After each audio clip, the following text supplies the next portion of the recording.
আগে ছোটবেলায় দুজনকে এইভাবে নিতাম, এখন আর থাকতে চায় না। আর আমি নিতেও পারি না, এখন নিচে কাত হয়ে গেছি। ধরো মা ধরো। আগে আমি যখন ছোট ছিল তোমরা তো দেখেছো, দুজনকে একসাথে আমি কোলে দু সাইডে বসিয়ে নিতাম। এখন বড় হয়েছে না, এখন আর শুয়েও থাকতে চায় না, ওই বসে থাকতেও চায় না।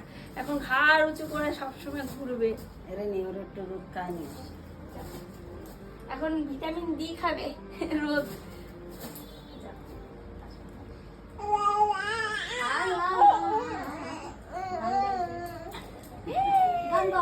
আদল বদল হো গিয়া। কে চলে আসলো আমার কোলে? কে চলে আসলো? একটু ব্যালকনিতে মা নিয়ে যায়, তাই ঘরে আসতে চায় না, শুধু ওই ব্যালকনির দিকে যাবে, শুধু ব্যালকনির দিক যাবে। বাইরে তো তেমন বাড়ি করি না, কোথায় আর যাবে? ঘরটার ভিতর ভালো লাগে, একটা রুমের ভিতরে।